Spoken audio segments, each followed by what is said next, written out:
Live like a suicide with Dave Jarvis and Hank Jarvis of Dank, Grain, Jarvis and Chip Tooth.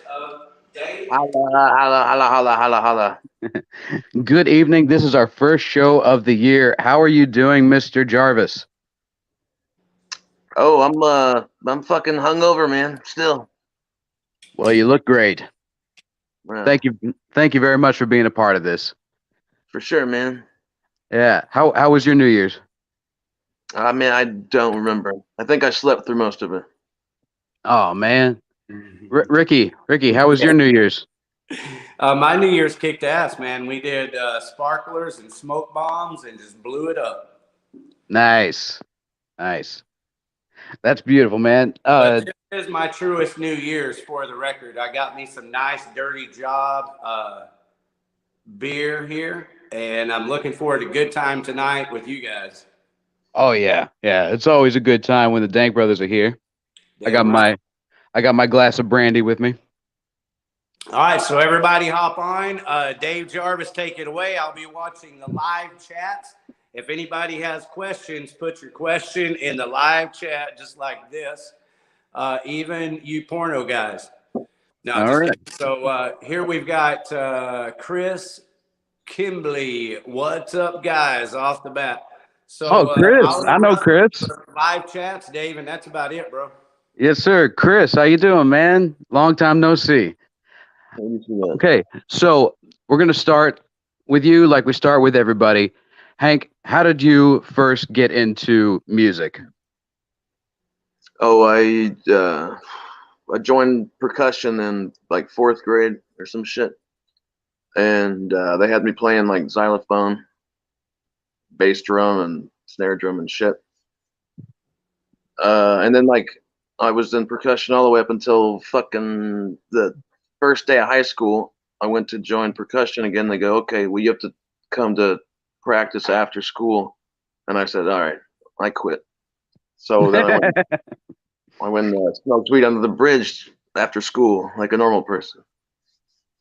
Cool. And what kind of music were you listening to when you first realized you actually wanted to make more music?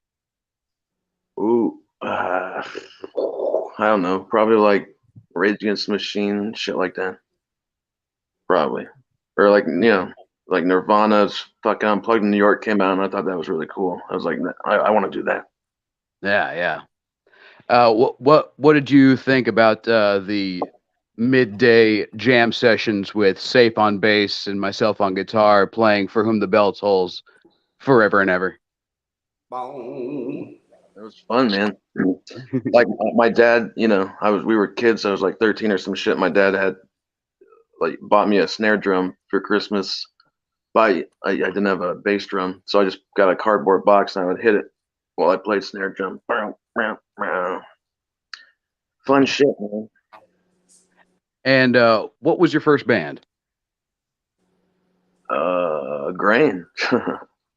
Grain was your first band. When did you join? How old were you? I would say it was like 2001, so I would be 16. All right. Now, you weren't the original bassist. What did you think of the original bassist?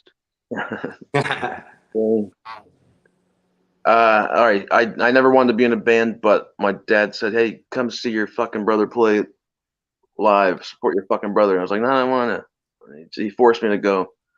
So I went and I watched Grain play with this guy, and I was like, dude, this is actually pretty fucking cool, man.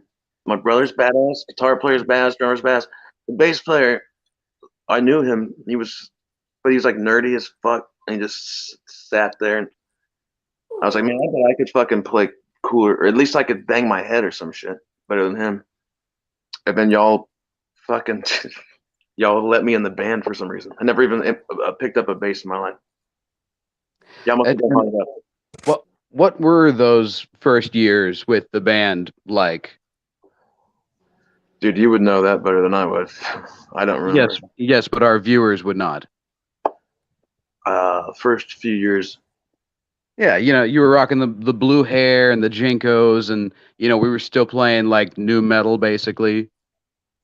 Yeah, we were children playing in a fucking Limp Bizkit world, and we were trying to be heavier.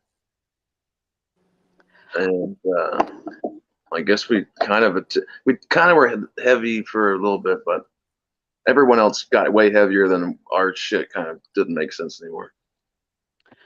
Now, about 2 albums in, there was a stylistic change with the band. What do you attribute that to? What do you mean? What are you talking about? Like it shifted from a more Godsmack Disturbed sound to a more Lamb of God Machine Head sound. Metal. Yeah. What do you think was attributing causes for that? The times, like Lamb of God came out, and we went and saw them. Like no one knew who they were, and we saw them at Dream World or some shit. And there was no one there, but it was just like, it's fucking awesome. And we wanted to we wanted to get more hardcore or whatever you call it. Hey, is it also talent? Did your talent abilities increase, and you're like, hey, fuck the new metal shit, let's go metal? Not at all, man. The talent has just fucking plateaued the whole time. Well, that's what you see a lot is as musicians improve and the bands play together longer, they get a little heavier. Well, I wasn't in the band when they wrote they wrote a bunch of shit way before. Like they wrote a whole album before I was in the band, and it was all like very I don't know, soft metal. I guess I don't know what you call it. It was like singing with some jud. I don't know. Singing metal. Yeah, but it wasn't like heavy. There was nothing heavy about it. It was like hard rock, I guess. Now, during this time, you and Nick Stoltz forged a beautiful heterosexual relationship. Could you elaborate on you and Nick and your debauchery over that 7 years? No. No? Now you have to remind me of whatever it is you want me to tell you, because will not incriminate myself on here. Damn. Okay, I guess I'll incriminate you. No, I'm not gonna do that. So you were 19 when you went on your first tour. What was that like? Which one was that? That was 04. Lubbock, Amarillo, Colorado Springs, Gallup, and Window Rock. Did Safe go with us on that one? Safe went with us on, yeah. Oh, was that playing the Godsmack type stuff? No. We were a real band. Yeah, we had shifted over at that point. Got it. So this is more the Abyss stage.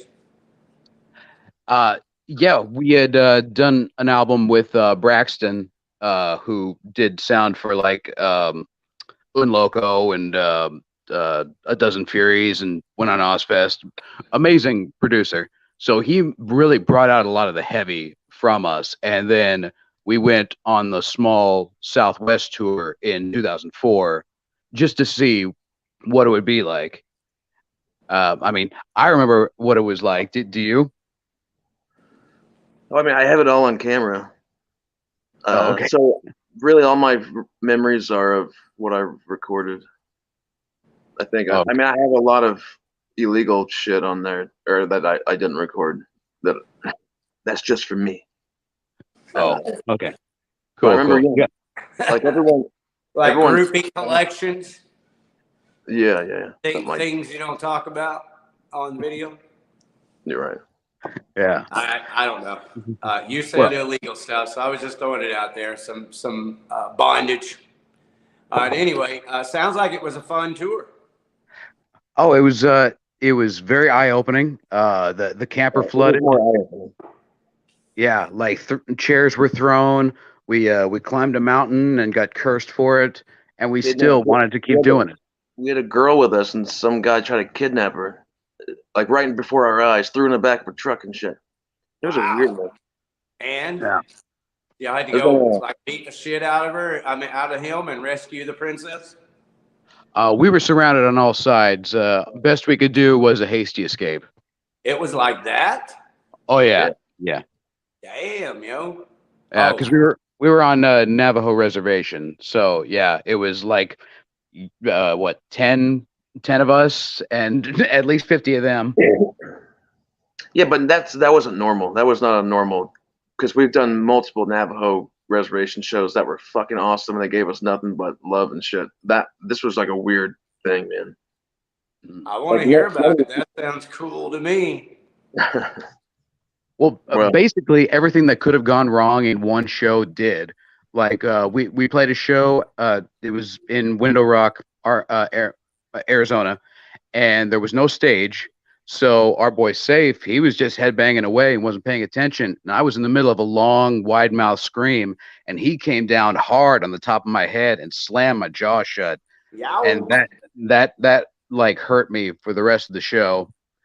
And then sometime it was right in the background. There's this huge mountain, and we crossed through barbed wire and ran up this mountain, and we firmly believed that we were cursed from that because, like, our manager threw a chair at our drummer and locked him out of the camper. Yeah, the kidnapping thing. Nick got burned on that weed deal. There was a burned weed deal, yes. Nick had an entire beer splashed on him against his will. Seems like a really pussy ass curse. Yeah, there were other things, but we can't really go into detail. But yeah, it was rough all the way around. And can you imagine that tour today with everyone having weed everywhere all over Colorado? Oh, that would be great. The Indian police don't give a fuck. They would like, we would play a show. We played there multiple times. We would play a show. We would go to the after party at like a bar. They'd have a bar there, but I guess alcohol is illegal on, I guess, that reservation. Yeah, they had a fucking bar. Yeah. So at 2 p.m., I guess they would let it out, and they would have 2 paddy wagons outside, and every Indian that came out, they would just go straight from the bar straight into the paddy wagon. Except for us, they looked at us, they saw that we were white, and they just fucking pushed us aside and then grabbed the next Indian and threw him in the paddy wagon. It's the craziest goddamn shit, man. And then we went to a hotel on the reservation, and this couple came with us. The couple, Navajo, like, teenagers. And then like at 3 a.m, pounding on our door, my drummer opens and he goes, "You got any natives in there?" And like the police are natives too. Go, yeah, and they go and they take them and they throw them in fucking jail just for like being. I don't know, man. It was fucking weird. Weird place. Wow. Yeah, I think the first show on that tour was a bowling alley. Hey, dude, you got some peyote for that? Can you, like, make this worth my while? If you're going to take the chicks, bring some peyote. Where's the medicine man here? We were way into peyote and mushrooms and shit at that time. You don't have to answer. I have to ask, though. Were you, like, participating from, like, once or time to time with the witch doctors and the TPs and, having a good time like that? I know that we were looking for those people, and really, when you start looking for those people, all you would find were people trying to sell you bootleg beer, because beer was peyote. And we'd be like, no, we're like, dude, we got plenty of beer, man. We want to fucking see Mescalito, but yeah, no, they were all just and a lot of it's homemade beer, homemade booze. No, they were selling like Miller Lite fucking tall boys for like $10 a pop. Yeah. Well, since it's illegal on most reservations, a lot, what I've heard, what I've read about in the books and seen in the documentaries, is that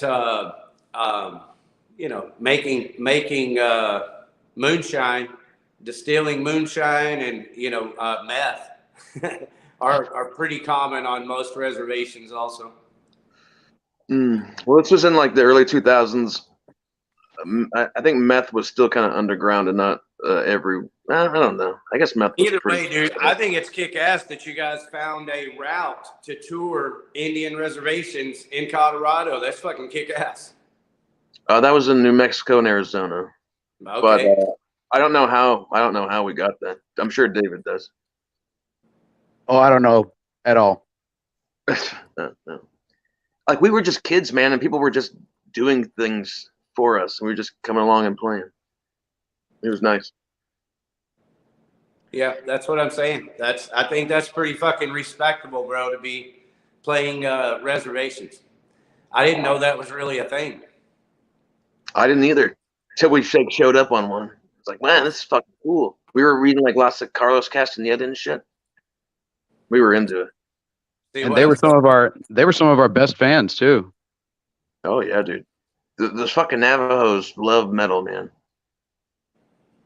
Yeah, that's what we found out when playing with this band is that if you go to the place where there isn't anything else going on. What up, Dustin? Chris Yeah. Kimbley is still with us in the live chat, and Dustin is saying hi, everybody. Yeah. Well, I was saying if you go to these places where there is nothing else going on, grain would be what attracted the entire fucking city. You know, these little places like Manny, Louisiana, Hyco, Texas, you know, fucking Little Rock, you know, like we were the only thing because this was, you know, MySpace wasn't even a thing at that point. Yeah. Yes, it was. No, MySpace came out in like 06. Really? Yeah. I'm gonna have to take your word for that one. Oh, But anyway, Navajo tacos were also nothing to be fucked with. Oh yeah, Navajo taco.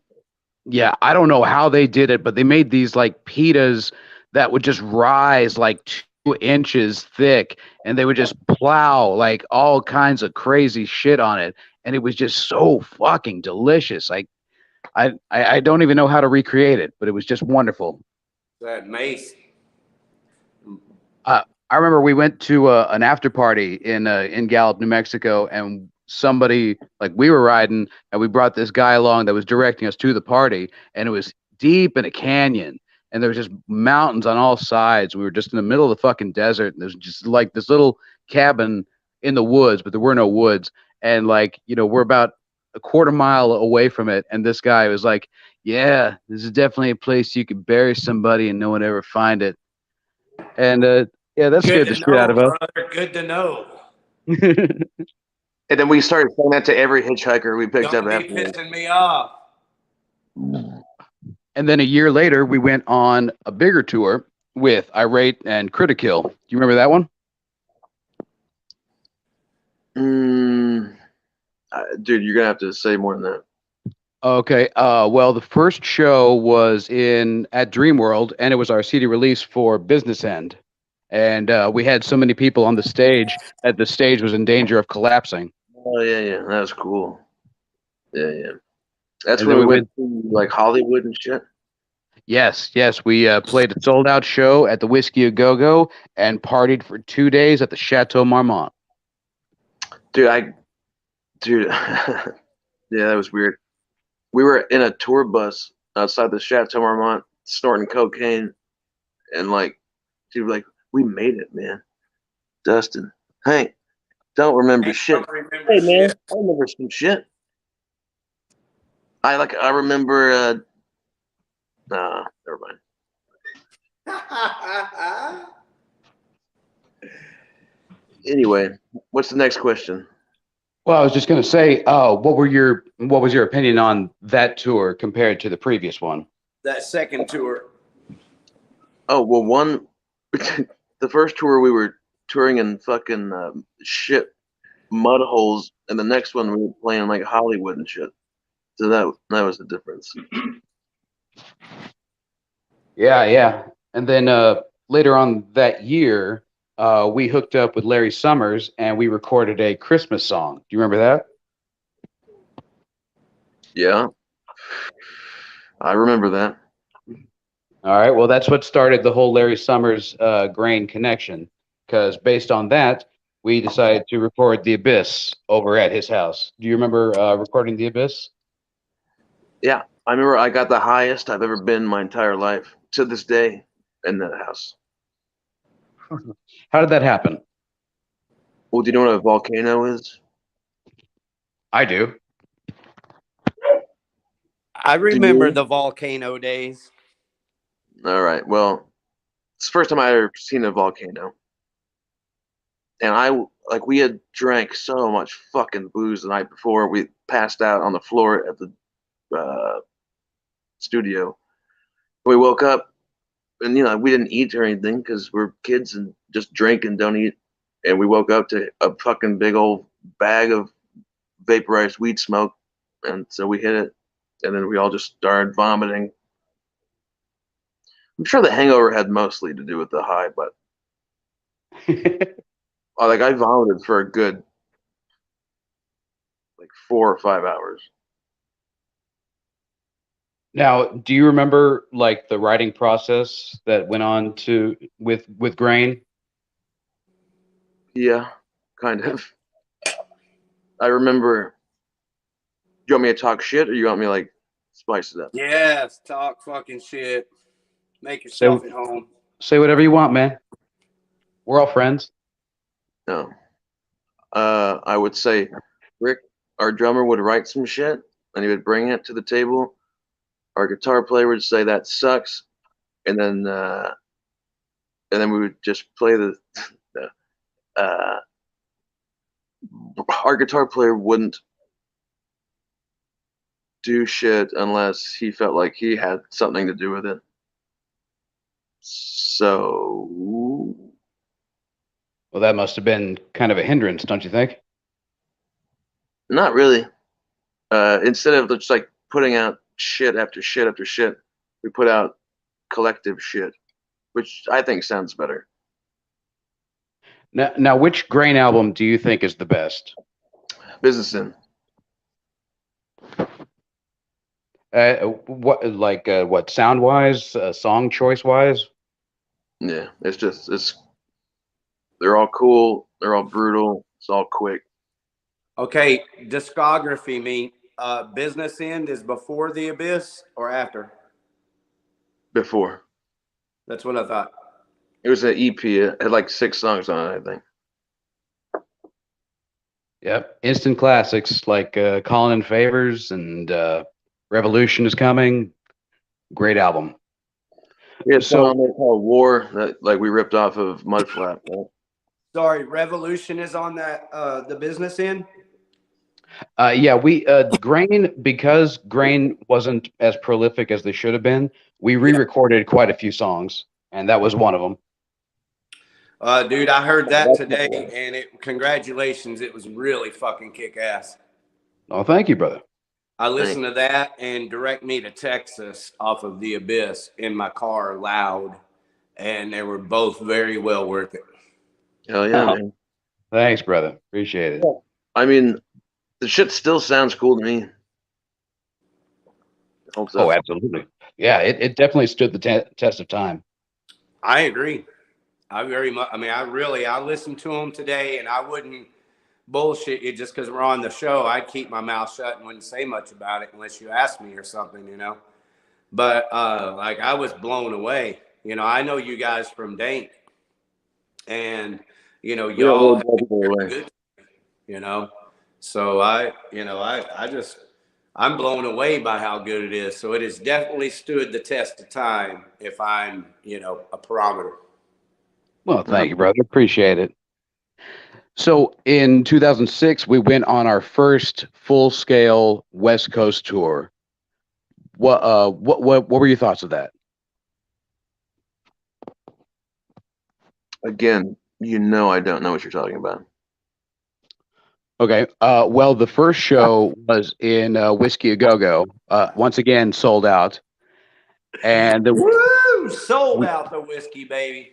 Yeah, we went north to Merced and Sacramento. Oh, that's the one with all the fucking cutters. Sacramento was all the cutters, yeah. No, just no. The whole goddamn fucking tour. Every fucking bitch we met on the coast had scars all on their fucking arms. All of Yeah, them. Every fucking city we went to, they're all scarred up. It was like the cool thing to do, I guess. right. And Merced, we had to threaten the promoter with bodily harm if he didn't pay us. Hate it when that happens. Yeah, we brought along Larry the tech guy and Trey, our manager, I guess. It was just debauchery and debacle after debauchery and debacle. There was death threats at our show at Salt Lake City. I guess your manager was the real issue there. No, not really. Yeah, he was the tour manager. Yeah, that's the guy that has to go in and say, okay, whose fucking balls do I have to bust? God damn it. Well, dude, like he did that. He did that a lot. It's just sometimes, like, you know, it would be like 30 shows in 30 days type shit. And you just go to the next place and like you're done playing and they throw fucking change down. And you're like, God damn it. We have to get into another fucking fight tonight. It just got fucking old, man. I know But it, man. we came back with money though. Yeah. Yep. Yep. And, I know. That's how I became friends with the band, The Showdown.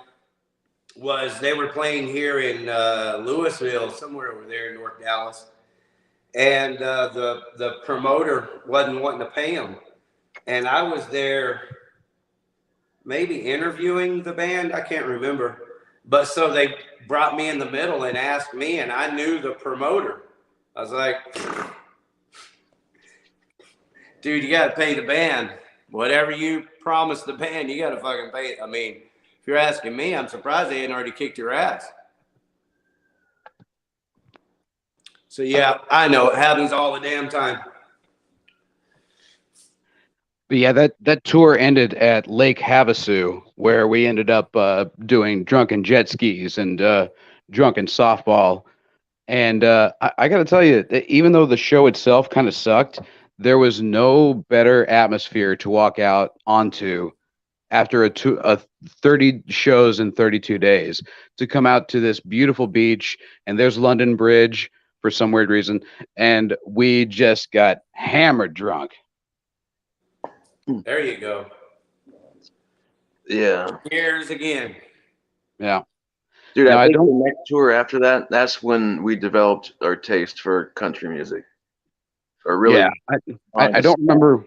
I don't remember when The Abyss came out, but it was in 2006. I don't know where it was in relation to the tours, but yeah, we did one tour in May, and that was the West Coast tour. And then in October, we started the East Coast tour. Started in Missouri and went all across the upper northeast, Michigan, where apparently the national haircut is a mullet. We were slated to judge this Battle of the Bands in Baltimore, and because we didn't support the band that brought the most people, we actually chose the band that sounded the best. They wrote "fuck Texas" all over their bar and chased us out of there. Yeah. And then, so I think we left. Yeah, because they were like surrounding us and shit. We left and we drove like 2 hours some direction. And then our drummer realized he left his drums there. So we had to turn back around. No fucking way. Goddamn.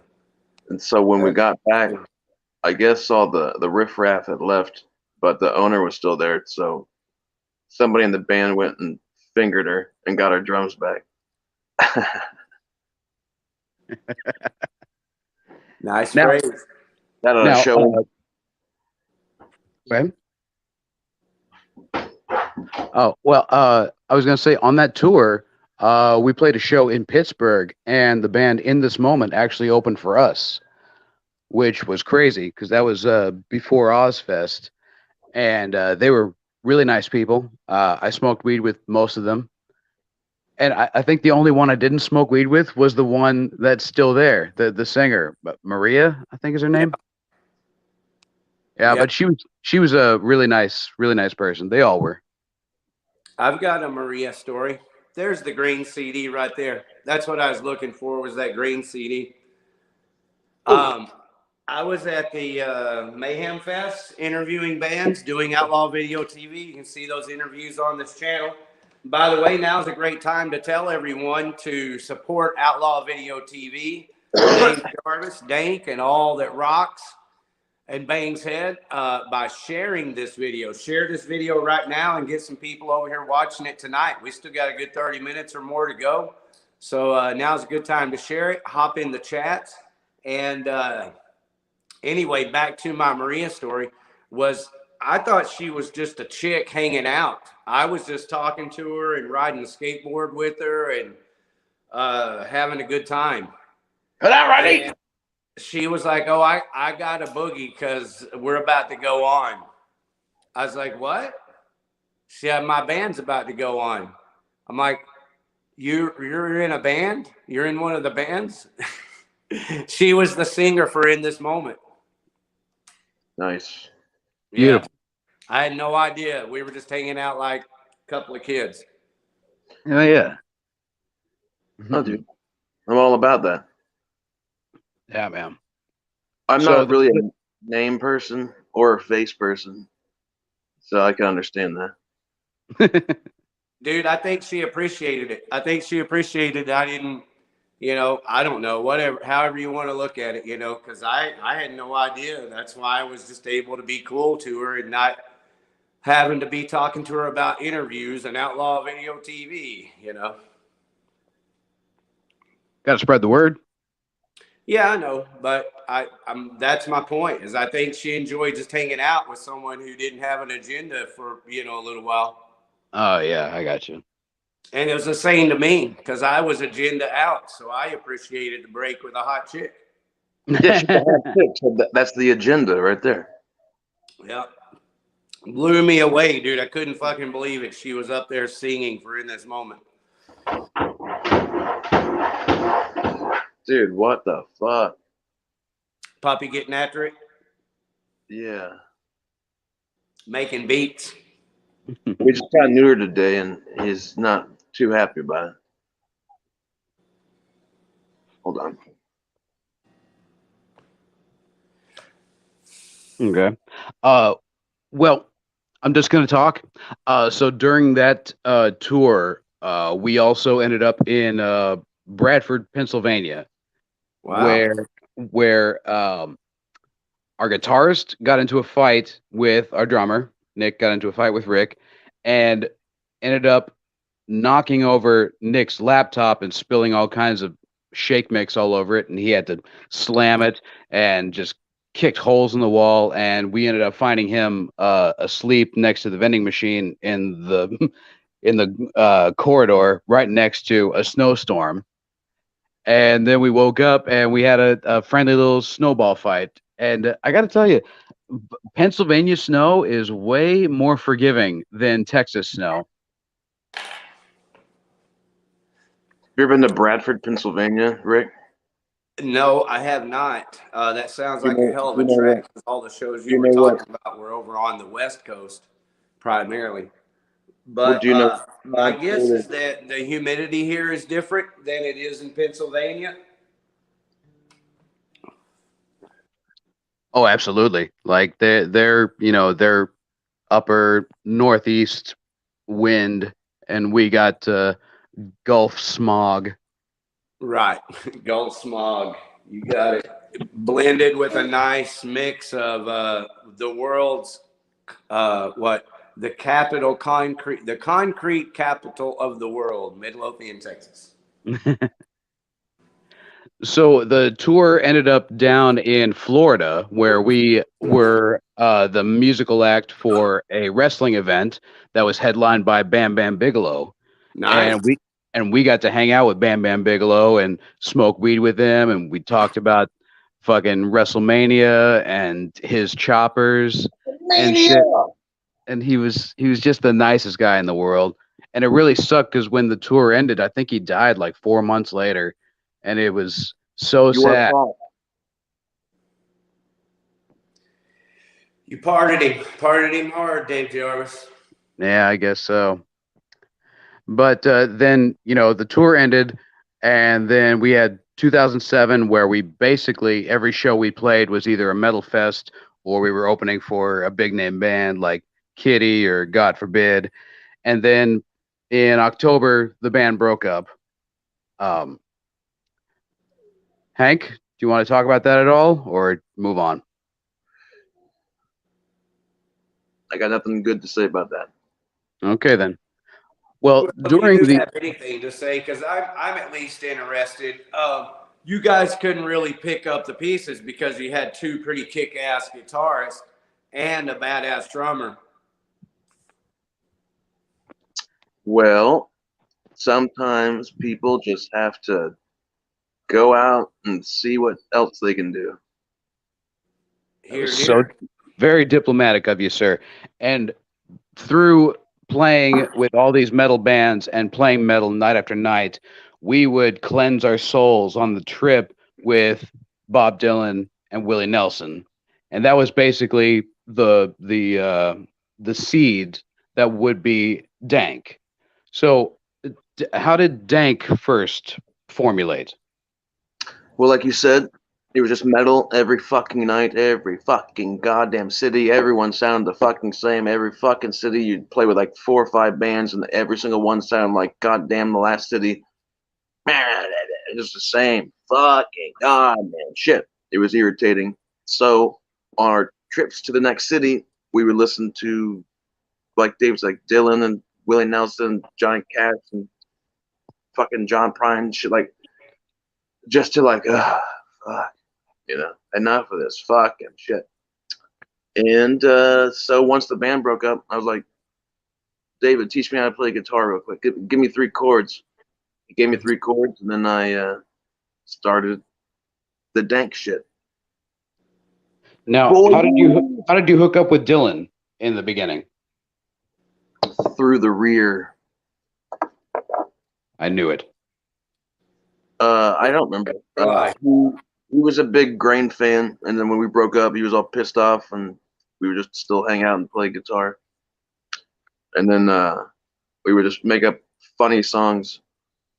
Here's what we would do. We would take a hat, and we would write, like, we'd take a piece of paper, write one word on write a bunch of words and tear them up into one single little piece, throw in like a goldfish, douchebag, cocksucker, fucking ceiling fan, that kind of shit.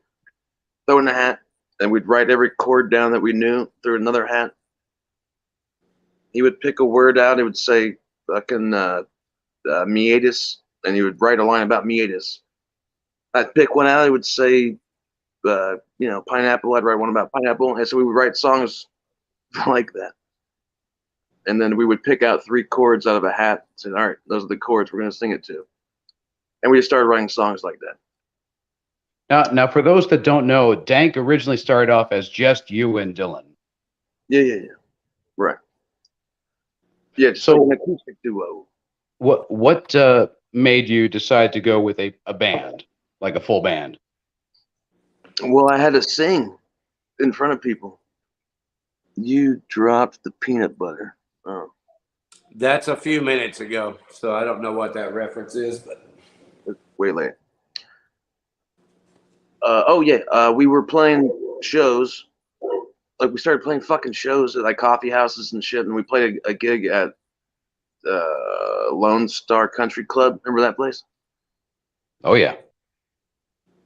And we played with a punk band, and they made fun of us. They were like, "Oh, that was cool." And so I was like, "Man, I don't want to be the center of attention."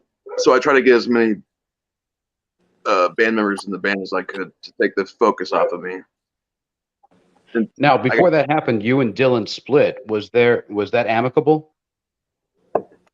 Oh yeah. He wanted to do like Christian, because I wrote, I got so drunk I went to church, and then he was a godly type guy, and he was like, I don't want to play that song. I was like, this song's gold, Jerry. And so I was like, well, I want to do offensive shit, and he said he wanted to do more like traditional shit. So that's what we split up. Did Dank and Dirty Irby and the Plow Kings have like a Beatles Rolling Stones kind of rivalry? Not to my knowledge. I think they were only around for like 5 months or something. What did you think of Like what did you think of that band, of Dylan's band? Oh, they were fucking awesome, dude. They were fucking awesome. Like he actually got. All right, so in my case, I just got all my friends to learn how to play different instruments. In his case, he got actual like musicians to be in his band, which is probably why they didn't last very long. But everyone in my band, except for my brother, and possibly all the drummers, but they've all learned how to play their instruments in Dank, myself included. Now, when Dank started, was the intention to be a pure country band? No, well, yeah, maybe. I don't know. It depends on what you think country is. I mean, who were you trying to emulate in the early stages? Dude, this fucking dog. Like Hank 3. And once we heard Hank 3, like we heard Hank 3 for the first time when we were in Grain, and like that was the coolest fucking shit ever. So I would say, but like I was obsessed with Bob Dylan and Townes Van Zandt and John Prine and shit. So it was kind of just trying to emulate them while using my metal sensibilities. Hold on, man. Dog's fucked up. All right. Metal sensibilities and kind of bass sensibilities because he'd been playing bass a lot. Yeah, dude. I don't know if you know this, but Hank can slap and pop motherfucking bass like you've never heard. It's actually really amazing. Well, you'd have to play that Grain, bro. Like that Grain was really tight. I was really surprised. That good. Really we definitely fell in love with a lot of the punk or the funk type of music, like Primus and stuff. And Hank really enjoyed slapping and popping, and he did it really well, I gotta say. And he also took 2 strings off of his bass, the high strings off of his bass, so it would just be low notes. He thought he came up with that, but actually Soulfly had done that since the beginning. But it was still very cool. It was like he had no other option than to go lower. Yeah. Cool. Yeah. For one, I didn't think that I came up with that. I just didn't know how to play anything else. Yeah. No, I was saying you developed quite nicely. Oh, thanks. Yeah, man. So, how many members do you think you went through before you ended up with what is considered the classic Dank lineup? I won't say there's any classic Dank lineup. I would say that Dank is Dank, no matter what it is. But up until this point right now, I would say there's been at least 15 different people in the band who aren't in the band now. Yeah. Now, over the time or over the years, Dank has kind of blurred the line between punk and country. What are your feelings on punk music? I think he's gonna have to bring his puppy on camera here. Dude, hold on. He wants to go. What was the question? I'm sorry. The punk music. Hey, yeah, I can play a song, man. If you want me to play a song while you take a break. Oh, that's cool. Yeah, go ahead. What do you say, Dave Jarvis? Yeah, go right ahead, brother. All right. Okay, no. So go ahead and introduce this song here. This is the Muddy Is song. Oh, okay. So this is Existential featuring Chip Tooth. The song is called Mud Da Is. And yeah, you like that, don't you? and it's a monument to consumerism.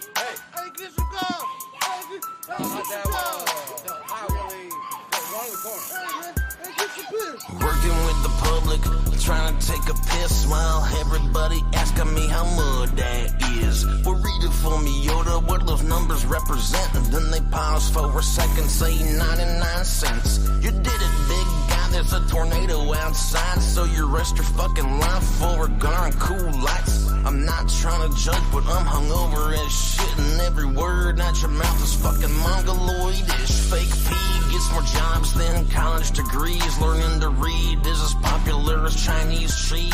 Schizophrenics are my favorite, hopping up and down the pavement, rocking a hospital bracelet, asking if I got a basement, giving me some filthy cash that they just fished out their ass. Sanitizer on my hands won't wash away your stinking gash. Pointing at the product like they were a caveman, talking on their speakerphone, tweaker bitches need a tan. How much it? How much that? Give me some boys, Russian cream throwbacks. What that is, what that was. I'm still on paper, give me CBD buds. How much it? How much that? Give me some boys, and Russian cream throwbacks. What that is, what that was. I'm still on paper, give me CBD buds. How much these is, Jesus, will you learn English? I ain't being facetious, I don't got motherfucking psychokinesis. Relinquish the money in your pocket, bitch, I mean this when I tell you wanna scream, cause I can smell your bag of shit with a hint of mildew. Got no hate, but you need some shampoo. Try opening up your mouth when you speak, fucking creep, sounding like a ventriloquist without any teeth. They be asking why I'm taxing, I ain't the government, I'm a Texan. You got some nuts and you wanna flex them, turn right around, go another direction. I don't care about your fucking election. Tell your bitch you give an erection, stick my dick in without protection, fill their ass up, make her have a C-section. Crack fiends doing back handsprings, yelling yes queen, asking for it, your boy screams when I'm the God screams. See the sign that says don't lean, I forgot you can't read. Forrest Gump's got you beat, Lieutenant Dan ice cream. How much it? How much that? Give me some boys, Russian cream throwbacks. What that is, what that was. I'm still on paper, give me CBD buds. How much it? How much that? Give me some boys, and Russian cream throwbacks. What that is, what that was. I'm still on paper, give me CBD buds. How much it? How much that? How much it? How much that? How much it? How much that? How much it? How much that? How much it?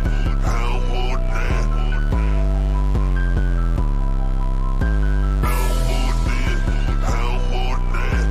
Give me some boys, Russian cream throwbacks. What that is, what that was. I'm still on paper, give me CBD buds.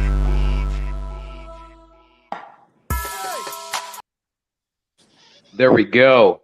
That right there is the anthem of winter 2002 or 2022. What year is this? We're blowing it out into 2023. Mm-hmm. Yeah, dude. So a quick aside, this dog, Rocky, has really helped this family in so many ways. And I can't even put into words how much his presence has meant to this family. So I know, he's a dog, he can't understand, but he's so much more, and he doesn't even realize it. Rottweilers can be the best, bro. I fell in love with Rottweilers yet as a young adult, and grew to appreciate pit bulls later. But my first dog, or my only real dog, was a girl. Her name is Prudence, or was Prudence, and she actually lived a good, healthy 15 years. And Rottweilers are they're a special kind of a dog, bro. So cheers to Rocky. Fucking nuts hurt. Or his taint hurts, I guess. Hey, sit down. Sit. Okay. Yeah, cheers to Rocky, man. Rottweilers can be the best. They can be a pain in the ass too, you know. I mean, like mine was almost impossible to contain. I just had to, for 15 years, I literally had to live near land that she could roam on. And as long as I did that, she was pretty cool with that. This must have been a goddamn outside dog because he does not like being inside. Oh, poor boy. So before you left, my question was, over the years, Dank has definitely taken on kind of a punk aesthetic to their country values. So I was asking you, what do you think of punk music? No, it's garbage. It's terrible. Shit. It's my favorite. All of it? No, I just like I like what do I like? I don't know. I mean, do you like that there's a punk aesthetic to the country music that you play? I mean, I don't strive to try to be punk. I don't know. I don't know what you mean. I like fast music. I like slow music. What is punk rock music, Hank? Who's the most punk? I don't know, man. I'm not. I don't know. I can't do the genre thing. I just know that I like most of the shit that we do. I'm kind of Dude. fucking with you a little bit. You Well, know, we used to think of Judas Priest as punk. Early Iron Maiden was punk. So there's like all kinds of variations and ideas of punk or punk influence. But it's definitely in the dank country music, isn't it? Okay. I would say that if you asked me what genre of music we were, I would say we're like country punk. That's what I would say. Yeah, right. So, okay, well, what about the inverse? What do you think of country music these days? Well, depends on what you mean by country music. I mean, what the modern audiences would consider country music. What would they consider country music? Luke Bryant, Coulter Wallen, you know, Lady A, the Chicks, you know, shit like that. I've Tim heard of that McGraw. first one. Oh, Tim McGraw. Is that new? Well, I mean, you know what that is. And it's What is that? It's pop music with an accent. That's all it is. Sometimes they even have a banjo, but not even that often. Like Have there been any country? Have there been any country oriented bands or solo artists over the last 30 years that you do enjoy? 30 years? Yeah, a bunch. 30 years. Well, who do you love? Well, dude, the last 30 years, everyone has been alive. Like, what do you mean? I mean, you know, what music drives you currently? Oh, old stuff. I like, you know, I listen to Hank Williams and Townes Van Zandt and John Prine and Steve Earle. In fact, I like Gene Ritchie. You hear like these old chicks. Hey, Rocky. Hey. What else? Oh, I like that chick, Kat Clyde. You ever heard of her? I think she's new. That bitch Nice. is fucking hot. Or a song about I want to fuck a folk singer. I wanted to stick her with my wiener. It's a work in progress. And how do you feel about Benjamin Todd? He used to be fucking with the best out there, and then he got sober. Then he turned into a pretentious douchebag.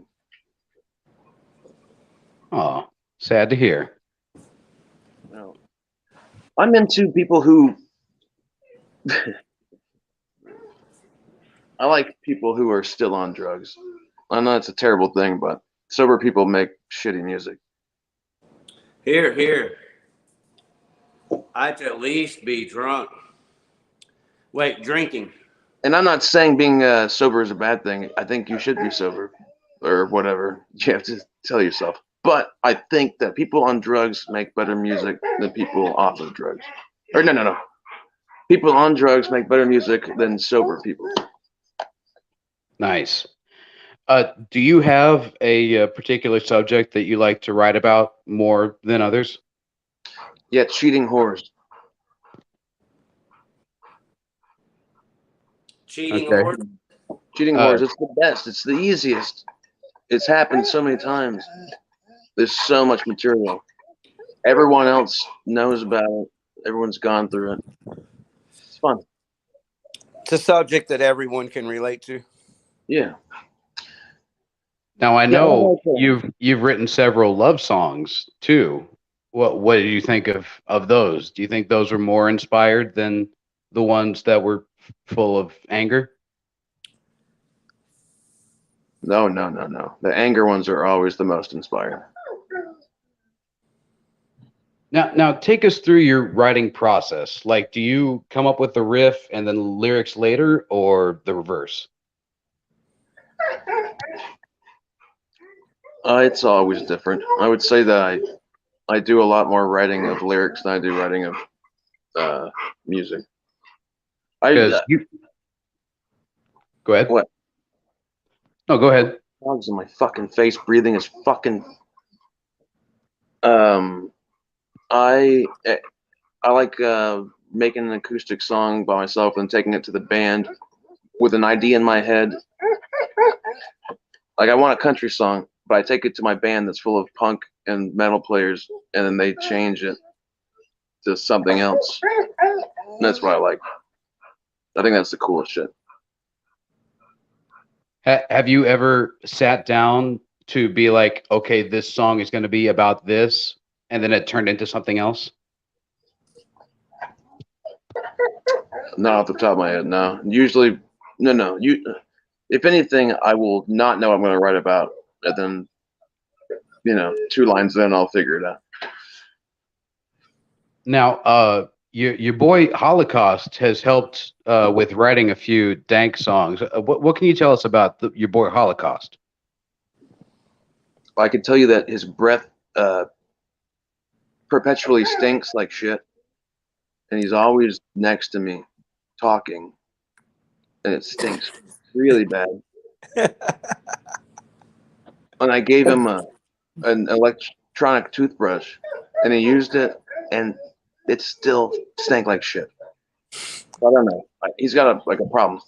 Makes no sense though, because he's constantly banging whores all the time. A new whore every day, which leads me to believe that whore. Did you hear this fucking dog? Oh, we heard it. Leads me to believe. It leads me to believe that bitches don't care about anything except for he doesn't even have money. No, I don't know what bitches fucking care about. Oh, he's got a big dick, I think. He's got a big dick print. So Those the first 2 full-length albums by Dank were done with Ty Macklin over at Alpha Omega. Can you tell us anything about that experience recording with Ty? Oh, he's a goddamn magician. He's great.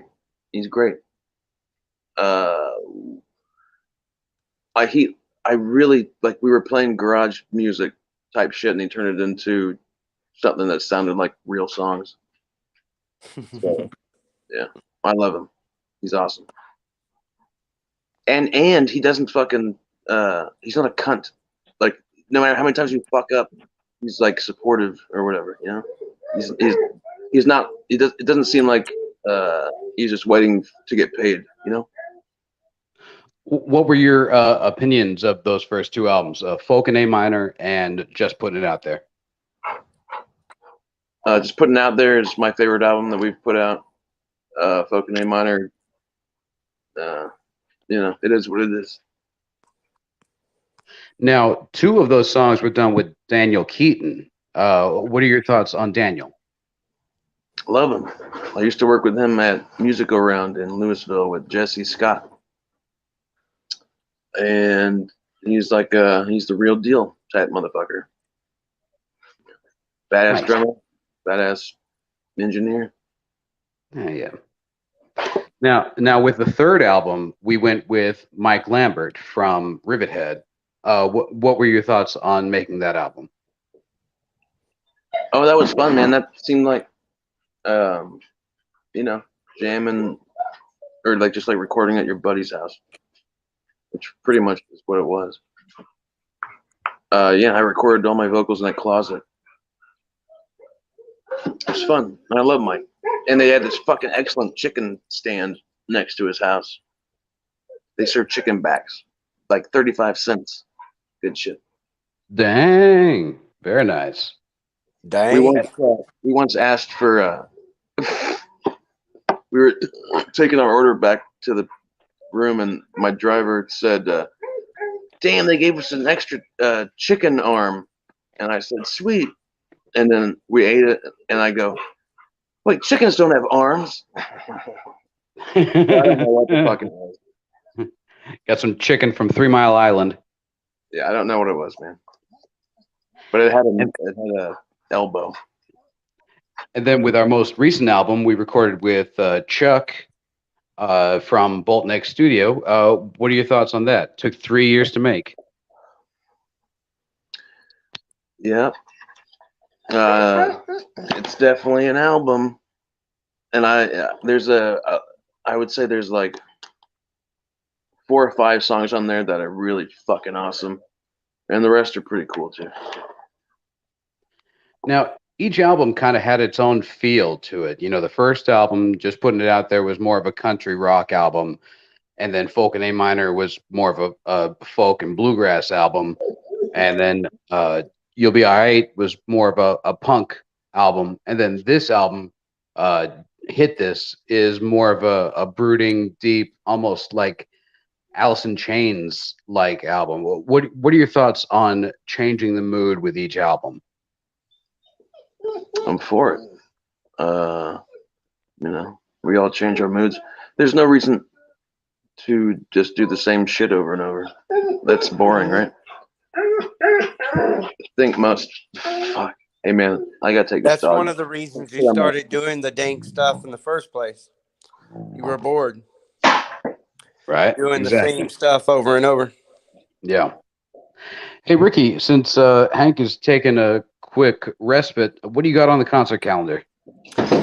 Well, give me a half second here, because what I was doing is going through my photos looking for a Dank graphic. And what?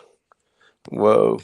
It doesn't, after all of that, it doesn't want me to do that. So, all right, here we go with the concert calendar right here. Blow your brains out with Rick E. Warden and Dave Jarvis.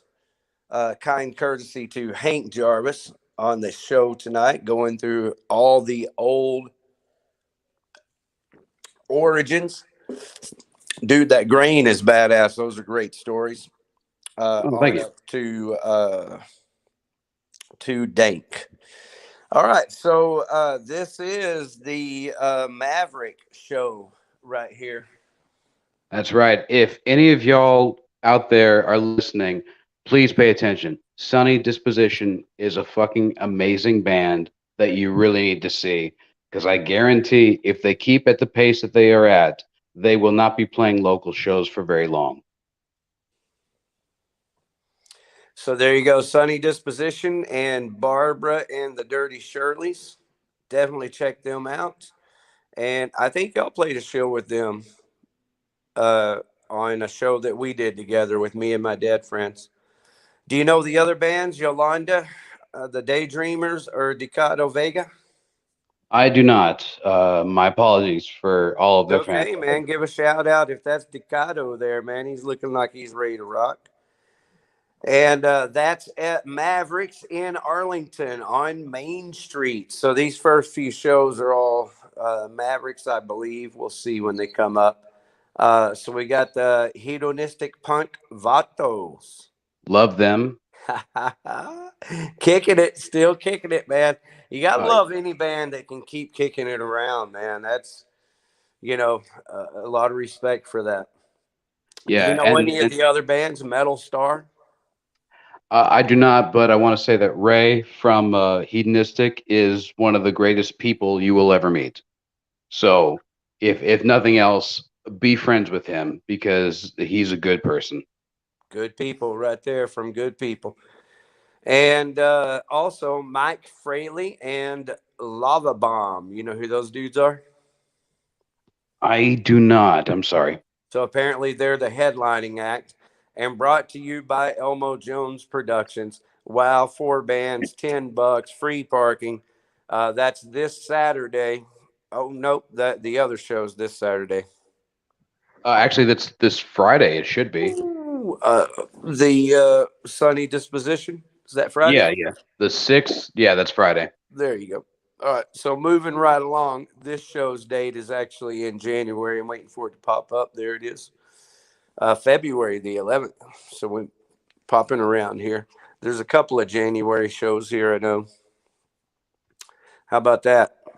Fuzz King Radio. They're wonderful. Y'all should check them out. How about Scan the Lizard? Not familiar, but I'm definitely intrigued. Dirty Reeds, Scan the Lizard. I'm just curious if that might possibly be a Leonard Skinner tribute band. Do you think they might play Sweet Home Alabama? You know, I didn't want to cast aspersions. Well, maybe they play a metal version of it. Right? There. Now we can disperse all the speculations in a full spectrum. That was a mouthful. All right, Fuzz King Radio, and there's the Balloon Dogs again, and that's Saturday, January the 7th. So there you go. We've covered this whole weekend. Yep. And moving right along, this is back into January or February. Mojo Okay. Frankenstein, everybody. January 20th, right there. Mojo Frankenstein. They're fantastic. I'm already intrigued. Talk about fantastic. That's very nice. That's with a name like that, you like have to be able to deliver. Oh, and they do. Most definitely they do. That's pretty cool. So that would be a BoltNeck type of a band potentially. Oh, absolutely. All right. So Roger Delaney Band, Caladium, Jeff Zetero. So 4 awesome bands again in one night, Friday, and you covered the date already. And so this is moving on to a raid show. This is my boy Randy Roy. I'll always that looks like a good lineup right there. Yep. Yeah, man. Raid and Perceive together. Shoot, that's going to be a killer lineup right there. Thank you very much. Well, again, Randy Roy, that's my friend. I always appreciate people, and it's a great time for me to tell you, Dave Jarvis, thank you. I will always appreciate you, just like right now you see me appreciating Randy, not for you, but just because it's what I do. I'll always appreciate you helping me out, man. You've been here with me on Outlaw Video TV at the beginning. And I believe I do have a computer now, Dave, finally. I think I'm going to be upgraded next Wednesday. Oh, shit. Hell yeah. You already know I will keep you posted and let you know, but it should be happening this week for sure. So everybody be ready, because when it does, and I have audio on, because I'm very particular, and this audio has been making me insane. So Dave Jarvis, man, thank you, and I'll always appreciate you forever. Randy Roy, I'll always appreciate you. Everybody get out here. This is February the 4th, so we still have a good month to talk about this show. Holla. Welcome back. So here's another one. I've got just a couple of more shows here, Dave Jarvis, so we might as well finish them. Yeah. This is another raid but show here. Oh, wow. They're branching out. They're playing Growl. Okay, cool. I don't think they played Growl before. I think it's their first Growl show. Yeah, they definitely seem rather metal for the Growl, but hey, that cool.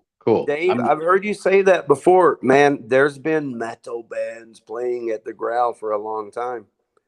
Yeah, but it was always like all metal or it was all punk. So to see this, which looks like a good mix of different styles, it's comforting. Oh, I see what you're saying. I don't know who's Stone Wild. What is that? Stone. What is it? Stone Wolf? Looks like Stone Wolf, and Stone I gotta tell you, I don't know who they are. And I don't know yeah, who with a name like Warthog is. Stone Wolf, they're probably like something sludgy. It sounds like it. And I know love he's sludgy. into a lot of that, and he does book a lot of those sludgy bands. But for real, man, he had the Skull band play there last month or 2 months ago.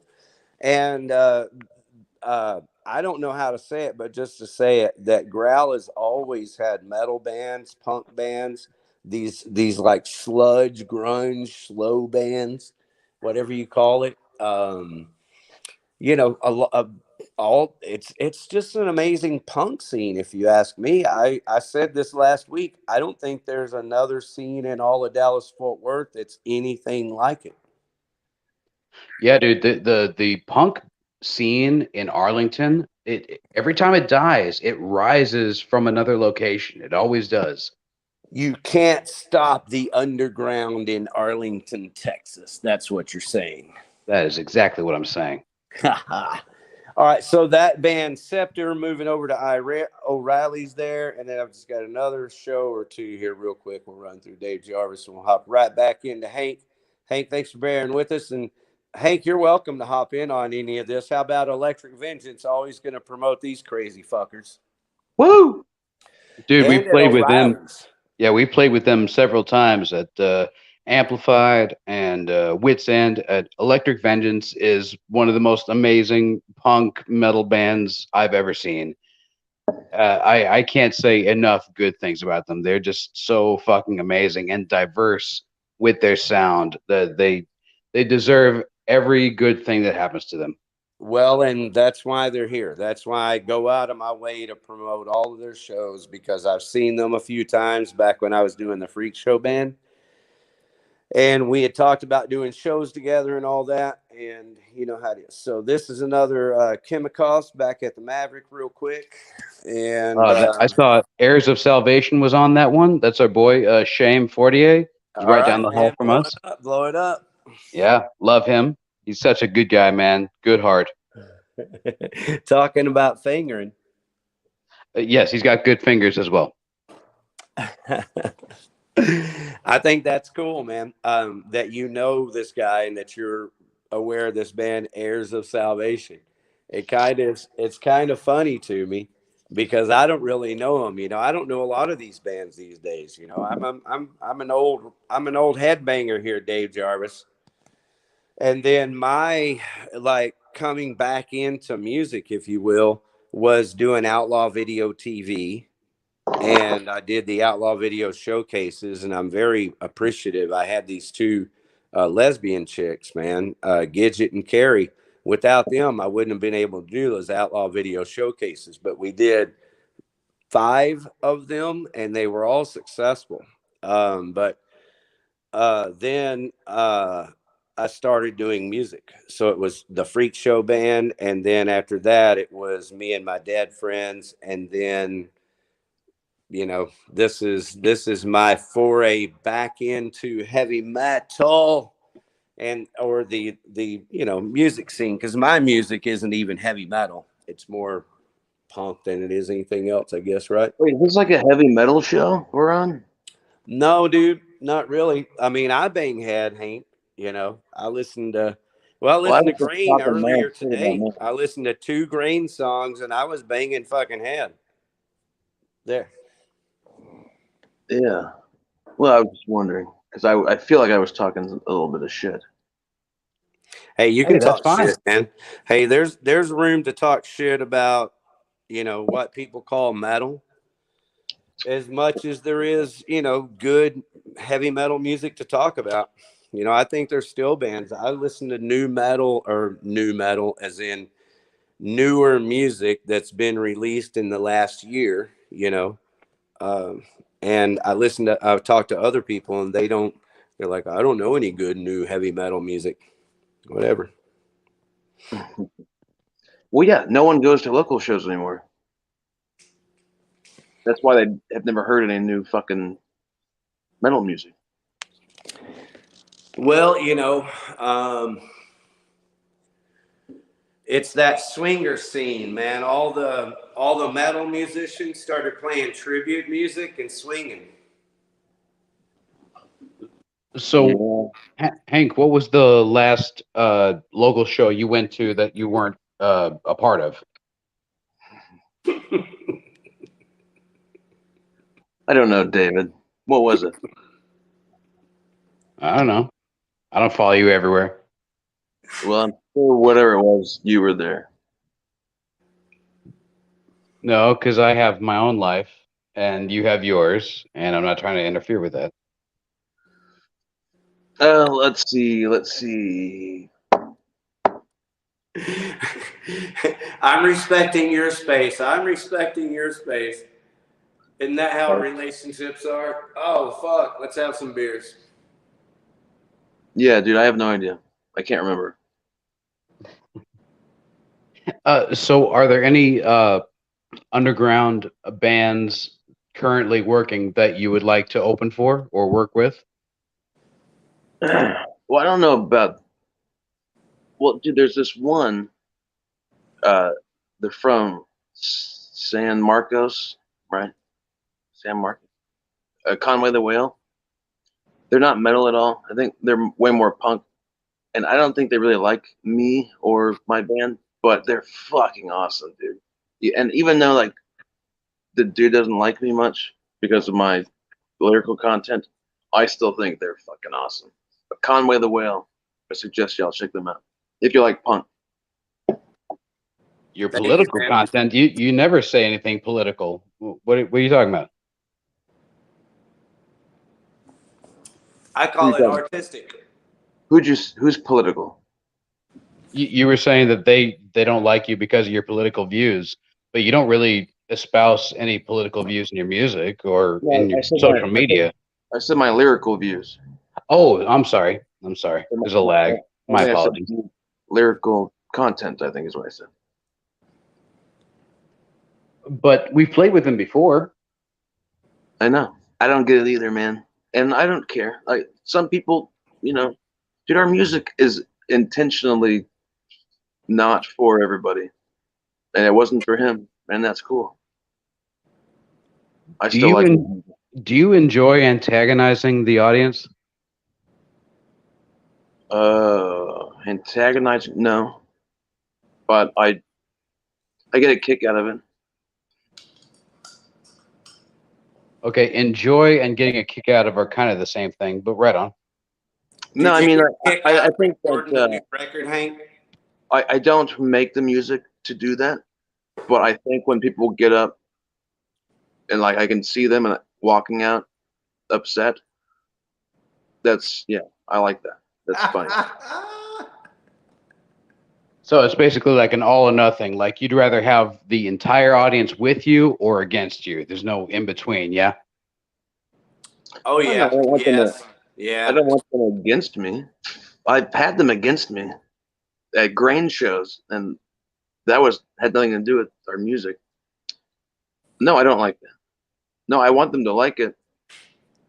But if they don't like it, I like them to leave. Instead of get mad and try to make you leave? Yeah, well, no one's ever done that. I don't. That's because you're popular and you're like, the ocean. You're unmovable. No, that's not why. Have you ever played any shows where the entire audience just turned against you? The whole audience, no. No, I think the internet has people fucked up where the internet makes it out to be like everyone's a soft, fucking brittle spirited pussy, but really it's just like one person and he writes some shit on the internet and then apparently that's news. But for the most part, people love our shit or are indifferent. But like there are times when they walk out and that's fucking great, man. That's my favorite. I guess it is my favorite. Now, are you surprised that more people haven't complained about Dank? No, in fact, it's worrisome because people only talk about shit that they're listening to, and if they're not complaining about us, then I guess they're not listening to us. So more people need to be complaining about us. Yeah, I suppose so. It's really a trade-off. I mean, one of the things that I like the most about Dank is the lyrical content. I get bored. I get bored with people who have no balls. I grew up on bands like AC/DC, but Black Sabbath, Aerosmith, AC/DC, Van Halen, bands that had balls.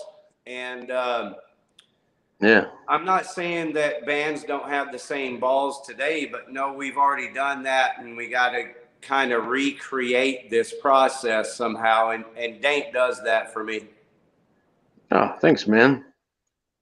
I think that yeah, it's Cheers, people, man. Really. I just wish that more people got what y'all did and were able to appreciate what you do, especially now that I understand what you did with grain, Dave, to be honest with you. Since I have a better perspective of that, man, I wish more than ever that people had an opportunity to experience Dank like I have. yeah, Hank, yeah, my bad. Hank, what were some of the best Dank shows, do you think? Like, Dank has opened for the likes of like Reverend Horton Heat and the Super Suckers and Wayne the Train Hancock and the Mentors and the Murder Junkies. Like, is there any of these major shows or even like an underground show that like only 5 people came to, but for some reason the magic was there, the electricity was there? Did any of those like pop up? The coolest fucking show I've ever done in my entire life was in Dank, and we were playing at Strokers in Dallas. We were doing a 4-hour set, and we were on our fucking. And I don't know if y'all ever played Strokers or never been there. It's a biker bar. It's outside. It's on Harry Hines, next to all the dope and the whores. Yeah. And so we had been. It was like, I don't know. It was fucking hot in Texas. So we're sweating our balls off, and we were on our hour 4, and we were on our last fucking song. And if you've ever played in front of bikers before, you know that they don't clap. They just sit there. Even if they love you, they don't clap. I don't understand it. Who cares? So we thought we were doing good because they weren't throwing shit at us after 4 hours. And we had a tip jar out on the front of the stage. And on our last song, this dude walks up the front of the stage and throws some money in the tip jar. And I'm looking at him, and I go, dude, I said, dude, that looks just like Wayne the Train Hancock. And if you don't know who that is, that's like, he's a country music legend. One of my favorite people of all time. Mm-hmm. Well, that looks just like that motherfucker. And I walked up to him while he was putting a bunch of money in there, and he was like stuffing dollar after dollar in there. And I said, hey, man, are you Wayne Hancock? And he goes, yeah. And I go, oh, dude, I fucking I almost shit my pants. And I was like, oh, fuck, dude. I said, hey, man, you want to come up on stage, play a song? And he goes, yeah. And so he came up on stage, and I gave him my guitar, and we sang like a Hank Williams song and shit. It was It was the highlight of my life. And then after that, we opened for him like 3 or 4 times or some shit. But that one particular time before I ever knew who he was, it was like magical. Now, Ricky, I got a story for you. Okay, before that happened, me and Hank and Dylan, Dirty Irby, we all went to go see Wayne the Train at the Vampire Lounge in Denton. And Wayne got off the stage, and Dylan invited him back to the car to come smoke some weed. And he was like, "Hey, you want to come smoke some weed with me and Wayne Hancock?" And I didn't know anything about him before that night. So all I knew was, hey, that guy put on a really good show tonight. I would love to smoke weed with him. And so we invited Hank out there. And because I didn't know him, I was just talking to him like a normal guy. And Dylan is just cool as a fan anytime. Hank lost his shit trying to talk to Wayne the Train because he's so in love with him. And you know what? Now that I know what I know, I completely understand. If I had known what Hank knew then, I wouldn't have been able to talk to him like I had been. So that was a glorious time to just smoke weed and be like, "Oh shit, my brother's fucking fanboying out for this guy." It was so cute. Literally a year earlier from that, I was homeless and living in my car for a fucking year solid, just listening to Wayne Hancock. Like it was fucking surreal. That's what was motivating you, getting you through. Yeah, it was out there, man. That and your own music. So obviously, you wouldn't have been sleeping in your car if you weren't playing music and living for that. So Yeah. Hank, seeing the backdraft of what the scene used to be and then what the scene is now, what do you miss about the old days? Oh, being young. You realize you still look good, right? Yeah, I don't feel good. And that you're still young. Yeah, but I was prime, man. I think everybody just whenever they were young, that's when the good old days was. When did you grow up? Well, I was born in 1985. Well, I mean, I don't know. If you have children, like that's what it is with me, is I take care of my grandson. But without children, I mean, life is basically a summer camp. That's why you look so good. Well, when you figure out music and you add like being able to write, play, perform your own music at summer camp, come on, that's it. Yeah. And so Hank, you've been working at a smoke shop for about what, 7 years now. Do you think that Yeah. do you think that influenced your rap career? No, I think growing up in Arlington and being married to Christy and shit like that influenced my rap career. Oh, nice. Who's Christy? She's my ex-wife. Oh, and what kind of influence did she have over you? Well, she's just into that kind of life. Oh, what kind of life would that be, Henry? We were fucking young. We were in our 20s and we liked getting fucked up and shit. She was into like gangster shit. I was into like country shit. And then they both combined. So it was a match made in heaven. That's beautiful, man. Yeah. Now, do you think that having a relationship like that influenced your music, good or bad? Yeah, it completely shaped my music. 100%. How so? Well, I sing country songs, and was the bitch who broke my heart. So, you know, goes hand in hand. Did you feel like a stylistic change with Dank and with your songwriting after the fact? No, stylistic changes all came from band members being replaced.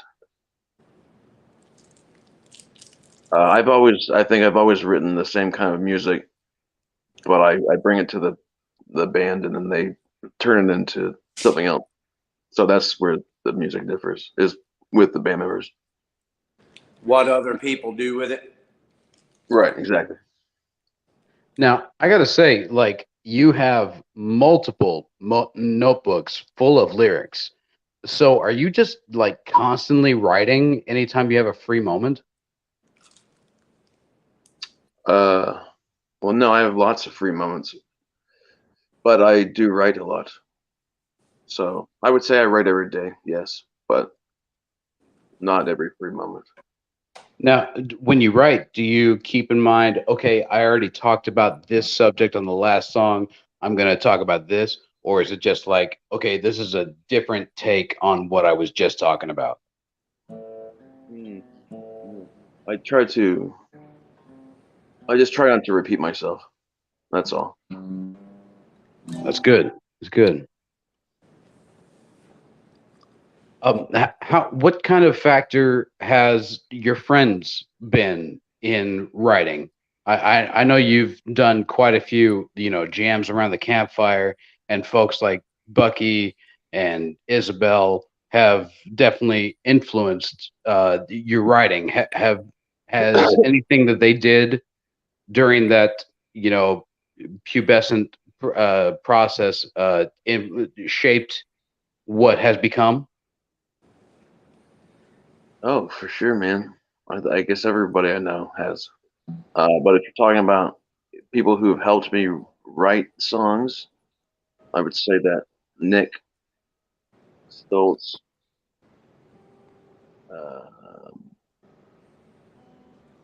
probably, yeah, him and I wrote the most, or like he influenced most of the shit that I wrote.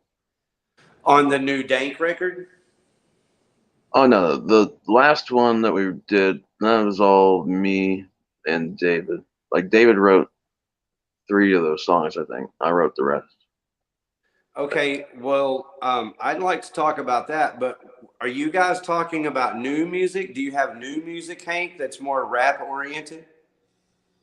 No, well, no, I don't. This guy I know, Chip Tooth, he does a couple of rap songs. Chip Tooth, rubbing, gotcha. Yeah, I don't know if he's here right now, but I've heard he likes to do that shit. Well, he's really good at that shit. So we can expect more from Chip Tooth than Mudda is. We got more coming. Yeah, there's more.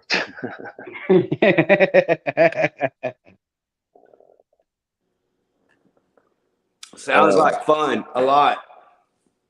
So Hank, at the end of the day, what do you want the audience to think of not only Dank, but of your career? Like what is the overarching theme to what you would like to convey to your fans?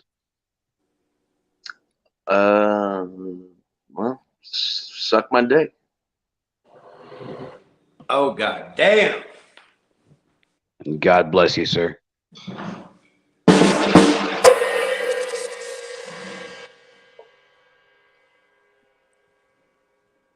And do you have any plans with Dank right now? That was a fucking great way Ever to go. wondered why I, appreciate and admire and have like a deep love for Dank and the Jarvis brothers?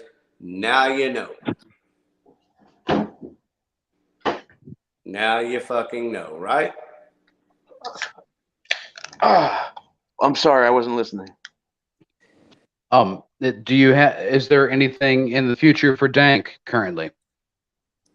Fuck no. Yeah, we have shitty futures, I have a fuck ton more goddamn songs to sing, and a lot of shows to not get paid on. Now, who do you want to record the next album with? Oh, OZ, without a doubt. OZ from Yeah, whatever, Element. Is that what it's called? Right On. Hell yeah. And do you have any shows that you would like to be a part of coming up here? No. Element what? Is Element the studio? What are you guys talking about? Yeah, Go ahead. Dave. Go ahead. Hey, Dave Jarvis, is Element the name of the recording studio? Yeah. What are you talking about? Record with who the next Dank record? Yeah. The producer would be OZ over at Element Studios over in Richardson. He mastered the Hit This album, and he is amazing. He did the Katie Lynn EP. He mostly does like rap and R&B, but he really puts forth extra effort for the style of music that he's not normally accustomed to recording. So when I brought him Dank stuff, he really like just sunk right into it. Nice. Yeah, he's a cool motherfucker. Nice. All right. Well, what about Hit This? Do you have something to say about that record to make people go, listen to it and even purchase it? Well, it's like the most unfunny Dank record we've done. It's got mostly like serious type shit on it. So if you're into that, check it out. Hey Ricky, there's a bunch of smoke on your mirror. Move on from Hit This. Go ahead. Oh no, I was saying, what are your thoughts on the new album? Like, where does it rank in the lexicon of Dank? Man, well, I have to, be forthright, and that is that I've only heard all of my drinking buddies, but I've heard that song, hundreds of times. It's a lot. Hundreds of times, and I've enjoyed it more each time. It's a true story. It's my kind of story, it's Outlaw way. So congratulations to you and all your drinking buddies. Well, they won't hear you because they're in jail. Yeah, in one of the verses, you say that Ryan was having trouble with his chick. She turned around and kicked him in the dick. Could you elaborate on that story? I mean, that's exactly what happened. He was he was not on his mood stabilizers, which I think we can all relate to. And he was in the pizza aisle of a grocery store with this bitch, I guess, right? Yeah, that's the one. She kicked him in the dick because he was talking. Dude, no, hold on. Allegedly. All this is alleged. No, I'm not saying anything else. Either way, he's not going to see this video because he's still in jail. Yeah, his parole officer could. And you don't even have the money for gas to go pick his ass up. Well, no, I have the gas. I'm just not going to. Yeah, I get that. That's what I tell my friends. I don't send a fucking expect Uber, you to though. come visit me in jail either. I'll send an Uber. I'm not going to fucking voluntarily go to jail. Good man.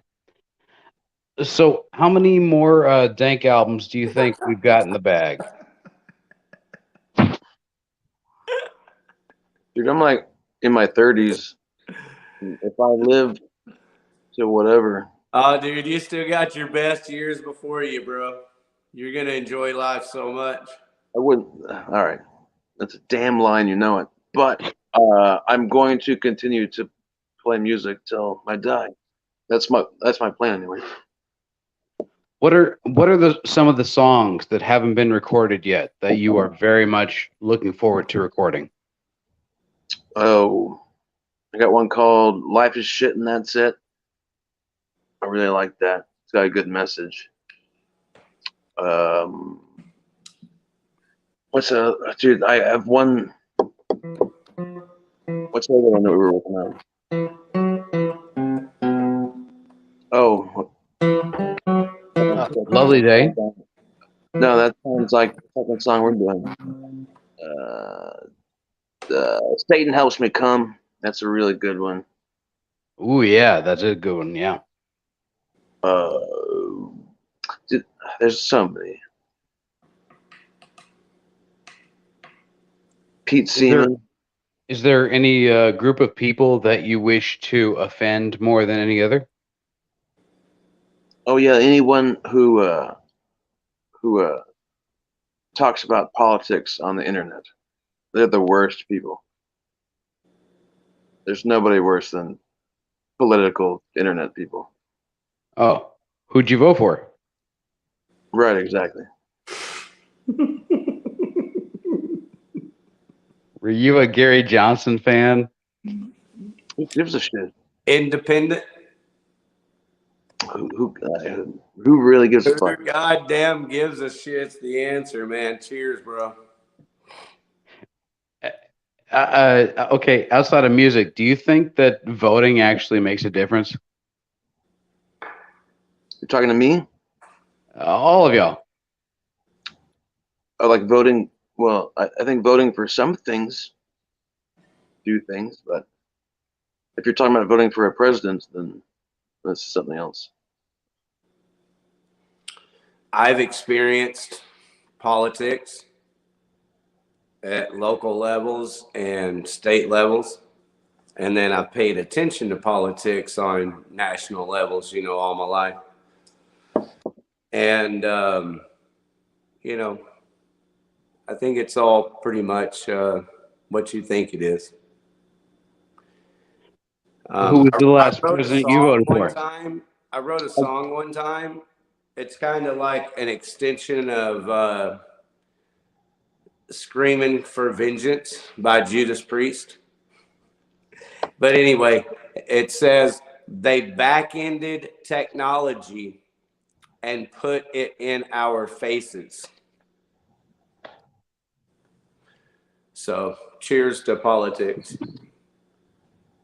Who was the last president that y'all voted for?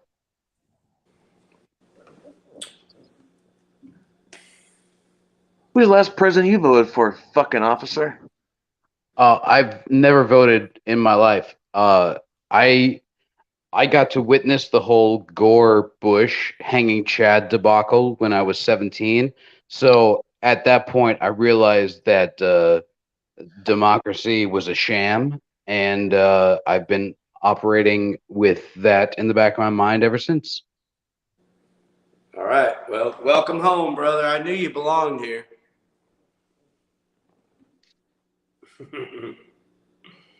Yeah, I don't vote either, man, because they make you do jury duty, and yeah, jury duty sucks. But really, in all honesty, I don't vote because you know, they're all garbage. Like Carlin said, man, right? Garbage in, garbage out. There's no one worth You know, we can dream. You know, it'd be nice if democracy was real. You know, if your vote did count, if you really had a voice, it'd be nice. But yeah, yeah, politics suck. So Hank, what are your like anti-politics? That's what I like to do most. I like to play songs about it.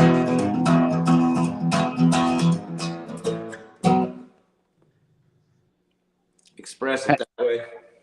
Hank, what are your thoughts on the current lineup of Dank?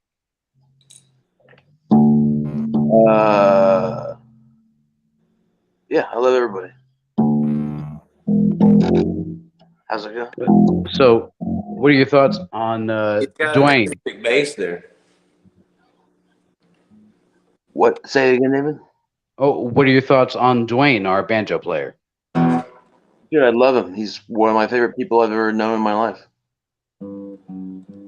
How about Eric, our fiddle player? Same. I have a certain affection for Eric, your fiddle player. He fiddles around very nicely.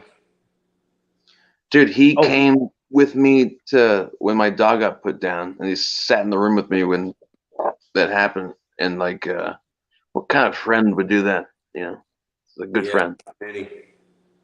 That reminds me, Jerry. Ricky. I'm sorry. I'm so sorry. God, what a dick. Ricky. Hey, Dick. There ain't nothing to it, bro. You know, Okay. I'm unoffendable. Okay, cool. Takes me out of a bar once. Because I know you've called me. I happen to love Jerry, so it's all good. Cool. Because I know you've called me Hank a few times, but Jerry it's all kicked me good. out. But Ricky, every Sunday we have epic breakfast at my house. You are more than welcome to come over. I just cook a shit ton of eggs and sausage and bacon and hash browns and all kinds of shit. You are more than welcome to come join us. We do it every Sunday. Well, thank you very much. Yeah, thank you. Get back to what I'm talking about. When I can, I have Phoenix till Sunday afternoon usually. And he started karate classes, so he'll be in karate tomorrow. And I might keep him late Sunday. I don't know. But I'll let you know. My biggest priority this week is getting the computer set up. And that's supposed to happen Monday. So that'll happen well in advance before Wednesday's show. And, you know, once I can control my audio, because I have an interface, I have microphones, I have cables, I have everything. I just don't have a fucking computer. But I do now, I think. I'm pretty damn sure I do. And, you know, that's going to change everything. Hey, we all start from somewhere, man. And we just try to figure out what can improve next week and the next week and the next week. And I got to say. And it's the confidence level too. You know, I don't mind telling you. You know, I don't want to extend myself to a lot of the people that I could until I can make sure that my audio is something that I believe in also. And once I believe in my audio, then I'm free. You know, I'm going to blow shit up, right? Or we are going to. Oh, you do a wonderful job, brother. Thank you. It's been a pleasure. Time, you know, I'm enjoying this, you know.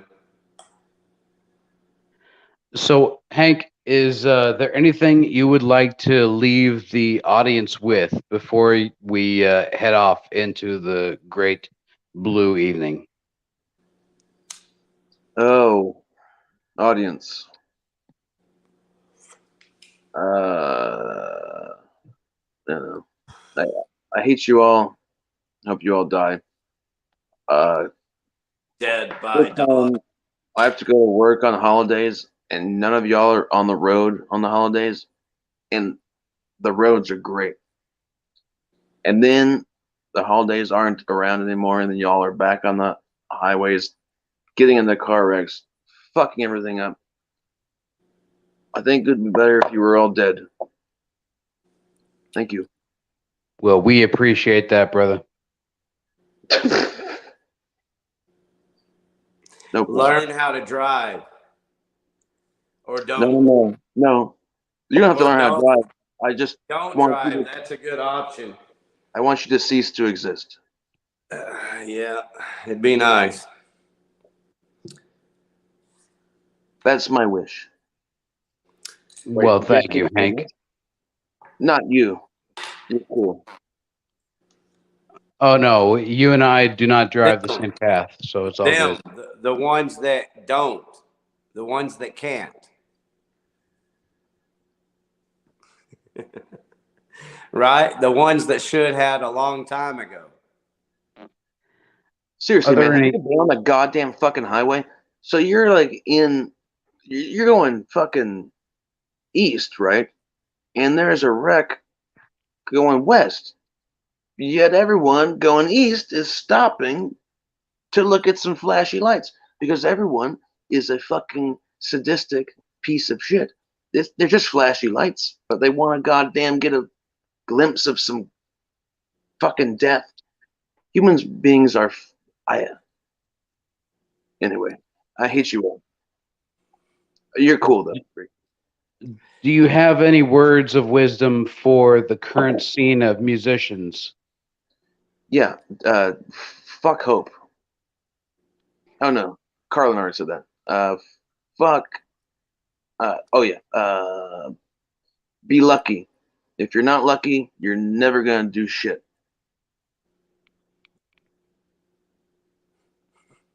Thank you, brother. Yeah.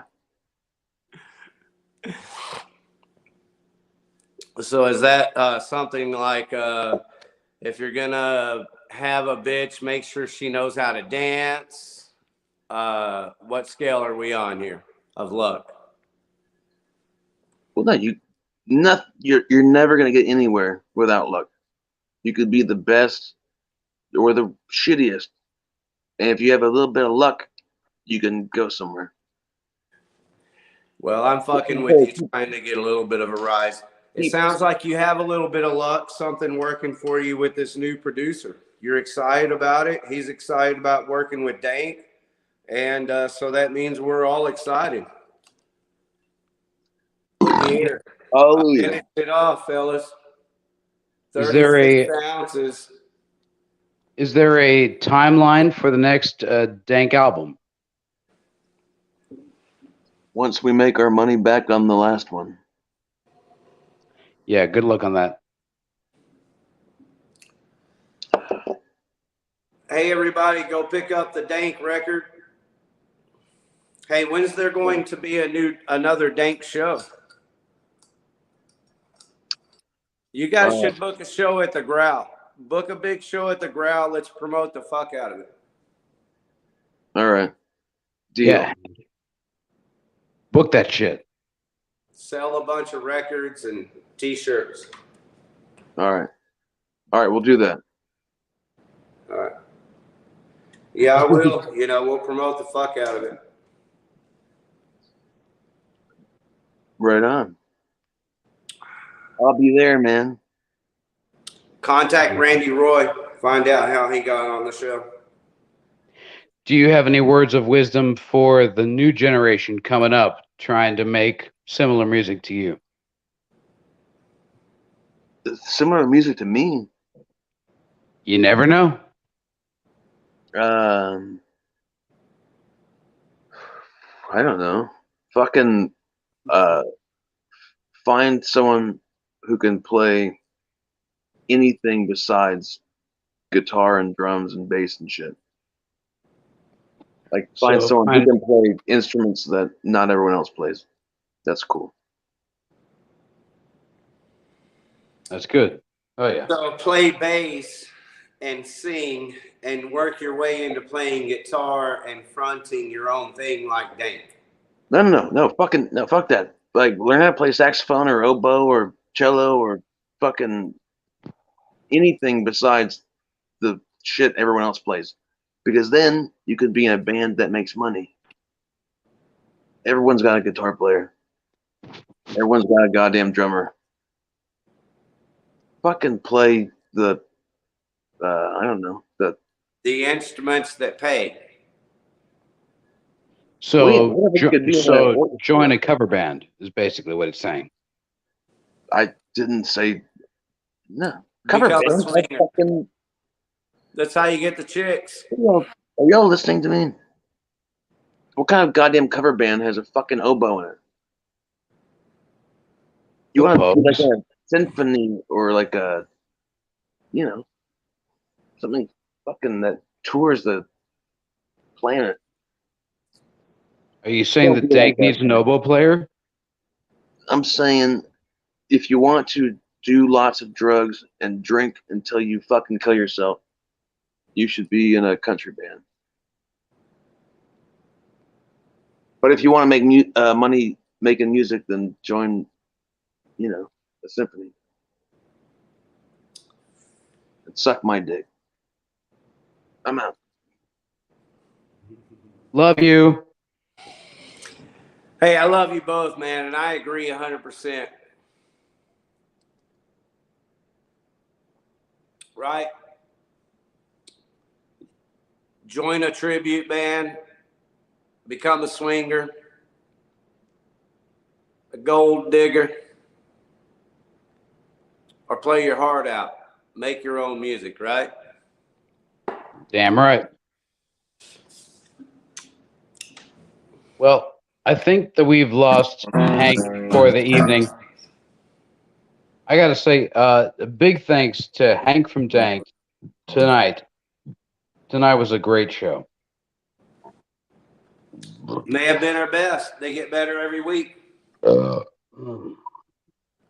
They get better every week, Dave Jarvis. Thank you. Oh, it's my pleasure, brother. Blow your brains out with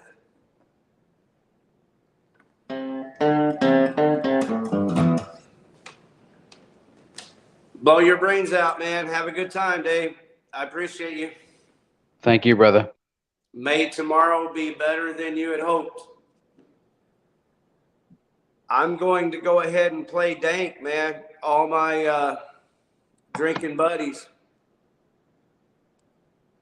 Good song. Drinking buddies are in jail. And hunting drunk to drown to go pay their bail. But you know if I really gotta go, I ain't got near enough dough. And so now all my drinking buddies are still in jail. Well, I was going good, drinking at the bar when my buddy ran into the back of a cop car. I thought it kind of funny, man, the fight was a joke, but he never came back. Here comes the tab and I'm broken. Now all my drinking buddies are in jail. And I'm too drunk to drive to go pay their bail. But you know if I really gotta go, I ain't got near enough dough. And so now all my drinking buddies are still in jail. Well, Ryan was having troubles with his chick. She turned around and kicked him in the... Then cops came to scene. After a while, he told them he would beat their asses in the frozen pizza aisle. Now all my drinking buddies are in jail. And I'm too drunk to drive to go pay their bail. But you know if I really gotta go, I ain't got near enough dough. And so now all my drinking buddies are still in jail.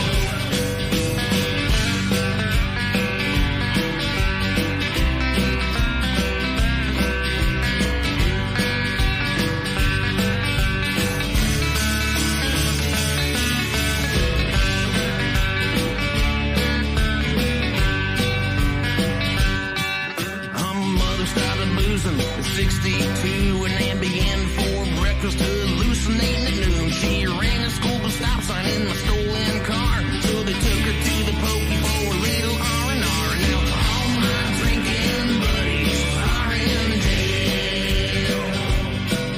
And I'm too drunk to drive to go pay their bail. But you know if I really gotta go, I ain't got near enough dough. And so now all my drinking buddies are still in jail. Yeah, all my drinking buddies are rotting in jail.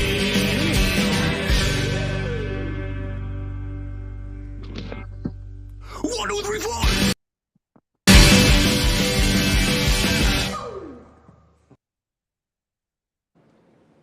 Dave Jarvis, you still there?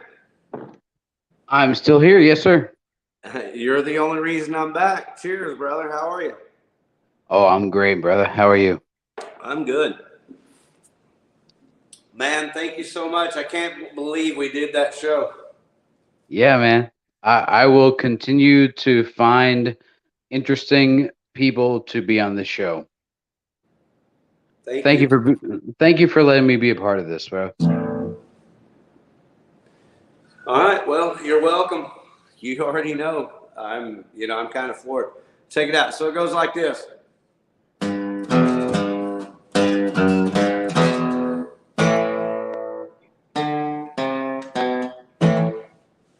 So it's blow your brains out with Ricky Warden. Blow your brains out with Ricky Warden.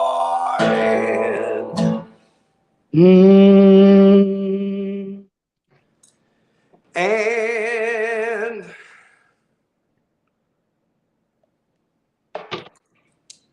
you want me to get there now? Absolutely. We can do.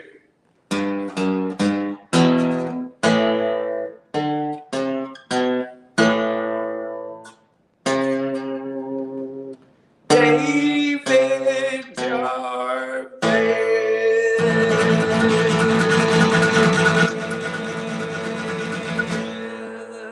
Every Wednesday night.